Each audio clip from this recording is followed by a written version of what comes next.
glad you said that. Test. Better. Okay, cool. That was weird. Okay, so I was saying gain inspiration, Kevin.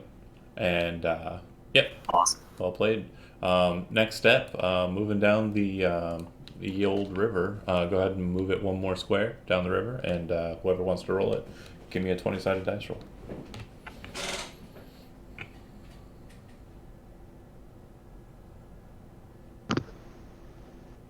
Okay. As you guys are coasting along the side of the shore, you see what looks like a very small, kind of beat-up camp. It looks like it's been kind of smattered and bashed a bit, but it does look like there are caches of like supplies and such off to the side. Hackenstone kind of looks back at Shadow and the others, kind of looking like, do you want to stop for it or not? I'd say we should. I think it's worth checking out. Okay. Could be Yes. stuff. Yeah, it could be stuff from like the Holy Men or something. Maybe we can return their gear. Hackenstone kind of moves to the back, rudders the boat, kind of has you guys row in a specific pattern, kind of moving the ship over to the side. The other boat kind of follows the same route, and you can see that like at this edge, there's kind of like a bit of a courser change where the water is kind of flowing southwards. It kind of seems to kind of go in a little bit of a whirlpool at this location, which allows the boats to kind of stop off to the side. You do see two other ships, small rowing craft. Looks like 2 people per, but it looks like they've actually kind of been there for some time. Based on the weather and like the nature of the jungle of Chult, you're not sure. To you guys, you're probably guessing months, but based on everything you've seen in the degradation of the weather and the like, it could be just a couple of days. You see that there are a couple of these small tents. It looks like they have been kind of ripped apart a bit. And inside, you can see what looked like the aftermath of some kind of kerfuffle. There's blood kind of splattered on old sleeping mats, and it looks like things were dragged away from the camp. But you do see. Roll me another d20. Actually, 3 d20s, please. That's you, Steve. 10, a 5, and a 4. All right. You find that there are a total of 3 quivers. Each contains a grouping of arrows.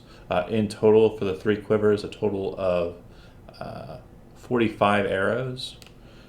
You see that there are 2 casks, kind of clay, like fired pottery casks. When you open them, it appears that they're filled with water, presumably about 5 gallons apiece. You guys are doing really well on the watering thing, by the way. And then you also find that there's a box that looks like it's been kind of scratched at and kind of tampered with, but it doesn't look like it's been broken into. When you kind of find a crowbar or have some sort of tool, like a blade or something, and pop open the top, you realize that the interior appears to be preserved rations, about 50 days worth of rations inside of this box. Yeah. Damn. Let's gather it up. We don't need the water. Those containers, because we have the alchemy jug, those containers are really useful because we can fill them up with shit from the alchemy jug. Yeah, grab the arrows as well. Grab the jugs and dump them out of the water. Dump the water out of them, then fill them with something worthwhile. Like mayonnaise. Or Thank poison. God. They're probably not going to be all that worthwhile because if we crash or something, those clay pots are just going to break. No. Whatever's in those jugs is going to be everywhere. They seem to be like really well made. Like they're not going to shatter if they're dropped a few feet. You'd have to drop them off pretty high distance to get them to break entirely. Or like hit them with a dinosaur. Or hit them with a whole dinosaur. Yeah, that might do it. Has already almost happened. So maybe clay pot's not the best idea because that can just make more containers to fill up. Fair. But I that's motion we keep the pots. I'm just going to take them anyways. We don't have to fill them with acid or anything. Pots it is. We can fill them with mayonnaise if that puts God, your we're gonna mind have at a- ease. Well, no, we're going to have a boat full of mayos. This is going to attract flies. That's You just saw the wasp in this how many jungle. arrows? at 45, I said. Yeah. Okay, they would be good for a short bow. Yeah, they're bow arrows, correct. Okay. And then, does anybody have any other questions about this little campsite at all, or no? Does the crate or jugs have any sort of markings on them that might denote like an owner or maybe a faction that owned them at one point? No, there are no jugs. There are no markings on the jugs. The crate with food does appear to have iconography on it. It looks like it's marked with the symbol of the Order of the Gauntlet. I want to look at the blood if we have a minute. Silver Tusk actually hasn't descended down off of the boat. She stays on the boat, so she doesn't know what's going on with that. And then you're looking at the blood. If you'd like, go ahead and make a survival check to see if you can kind of figure out what might have happened in here. 12. Something came in the middle of the night and took these individuals who were camped here, presumably 4 to 5 individuals, and dragged them into the jungle. Would it be medicine to guess the age of the blood? No, you wouldn't be able to tell. It's all survival? Yeah. Okay. This happened, presumably with the survival check, this happened within the last month, is the best you can kind of figure out. Okay. So they didn't survive. Do we follow the trail, or do we just get back on the boat? No jungles. Yeah, they gone. He I gone. mean, every trail that I've followed so far has resulted in some Really? crazy plunder. Fair point. That's why I ask. Do you want to head... Like, we could find certain death in a dinosaur or some shit, but we could also find, like, some crazy magic item. Do you look like you're going to head into the jungle? On Peros thinking about it, and he's looking at, like, the jewelry, guys, looking at the alchemy jug, the vape. He's thinking about it. So, Saza will actually look to you and say, "It's not a good idea, friend. That part of the jungle, it's rife with undead." That's what we came Oh, looking for. shit. About to be dead. We'll have to go through. We'll have to go through this area again when we make our way to the Firefinger. But if our intent is to make it to Camp Vengeance, we should focus in on that goal. Alright. So long as we're coming back, that's okay. My wanderlust will be sated. She nods her head. Hackenstone kind of. You guys start loading the crate onto the boat. Do you do anything to the crate at all before you load it aboard, or no? I'd like to reinforce it. You said it's kind of battered, right? It looks like it's been clawed at, but it didn't. Nothing made purchase. Nothing got through. It looks like it's pretty well reinforced. Poundage wise, And we've made sure none of it's spoiled, none of it's tampered with the rations. It's all perfectly good, usable trail rations. It looks like these are similar in kind to trail rations you'd purchase for sale at like a general store in Waterdeep. So it looks like the church has sent these rations specifically. Which church? The Order of the Gauntlet, the Church of Torm. Okay. Well, are we going to try to use these as, like, not a bargaining chip, but maybe a way to make nice with the Order when we get there, return their rations? I'm sure being this deep in the jungle, they would probably like having the extra. Yeah, undoubtedly. If you don't try and obscure the fact that these are from the Order of the Gauntlet, Silvertusk sees that and kind of goes, "Great, perfect. This must have been coming from Camp Righteous. We're very lucky to have found it. Did you find any survivors or any signs of any individuals there?" Or she kind of looks at you like she knows the answer, but she still asks. No, they're dead. I'll just give her, grim shake of the head. I'd like to nail the top of the crate back in place to secure it. Yeah, not too hard. When you pulled it up, you loosened a couple of nails, you just slam them back down. Cool. All right. Hop on the boats and continue on. So the last stretch of the night will put you pretty close to Camp Vengeance, but not dead on. So give me another d20 roll. Andy. Sure. Fire Festival. I mean, it's about the same provisions. 18. Roll a d100. 93. Unlimited mayonnaise, excuse me.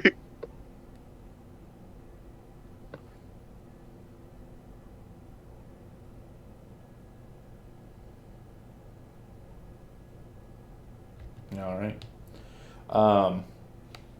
You are kind of traveling about, moving about, as you're kind of looking off to the sides, keeping an eye out, you see that there are a pair of humanoid figures kind of moving through the jungle near you and kind of keeping an eye on you.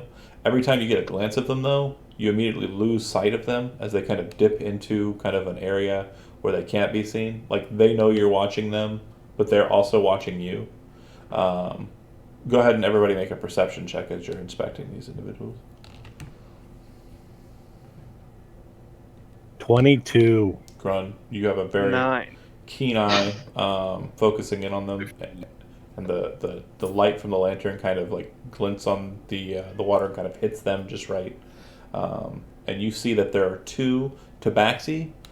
They appear to be dressed in like full leather garb, very similar to what Saza is wearing. They have bows, and they have like all the typical regalia you'd see on a hunter. And they don't appear to have like assaulted you at all in the past like 20 or 30 minutes that you're riding on the river. It seems that they're just kind of idly kind of watching you as you're moving. Is it the same 2 shitheads from the bar? No. Yeah, is it River Flask and whatever? Good. No, these look like they are jungle dwellers. They don't look like they're guides or anything. They look like they're kind of watching you, paying attention. If you'd like, you can go ahead and make an insight check. 10. You're not dumb, so you kind of think about it for a second and kind of realize that they must be using you as bait. Like, maybe they're hoping that something does attack you, and then when it does, that they'll fight it or just take over the remnants of it after you defeat it. But they don't try to move in and attack you. They kind of stay back, seeing that you're a sizable force. And about an hour or so after a fashion, they kind of move off to the side, angling into the jungle. I just give them a thumbs up. They don't really comment or do anything. They just kind of move away. All right, so as the night's kind of ending and it's getting close to daytime, you have one of 2 options. You can either stop just on the riverside and kind of make camp, and then at the nighttime move into Camp Vengeance, or you can press on to try and make it to Camp Vengeance during the early portion of the morning, a bit tired and forlorn in that process. What would you like to do? We would be better received in the daytime, wouldn't we?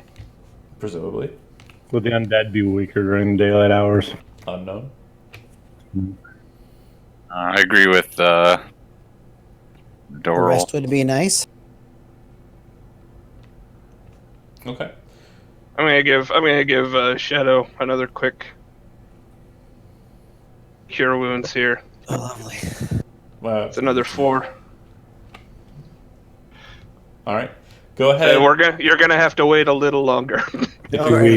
Do we short rest like in the boats as we're going slowly? Not if you're And just rowing. kind of everybody like rehydrate. I mean, just steer. Don't necessarily row. Go with the current. Yeah, you absolutely can keep hydrated and like kind of focus. You won't get a short rest out of it, is what I'm saying. If you're rowing, if you're not rowing, yeah, you can take a short rest. It's fine because you're a passenger. But that said, I would like for the rowers, all 4 of them, to go ahead and make a Constitution saving throw. What? 8. 6. 15. Russell, Oh, you guys. It is hot out here. All right. So you guys are rowing. You've spent all night rowing. It's really it's getting really boring. And after, an hour or so into this, you start to feel it, but you muscle on. You strive harder. Peroth, this isn't anything. You're fine. You're doing great. But that said, I need one representative to roll me a 20-sided dice. See if anything happens in between those 2 spots before you land into Camp Vengeance. Do it, Kevin. 14. Okay. Nothing happens. Nothing crazy anyways. You make it to the camp. We did it. Hold on a second. yay! That was fun. That was a fun little river ride. So Yeah, hold on, because we don't know what's in this camp yet. So Yeah. maybe we'll wait until we start GM. No, we're done. Like walking over the boat, taking pictures. Oh my god, it's so nice here. Meanwhile, I was like zombies ripping people.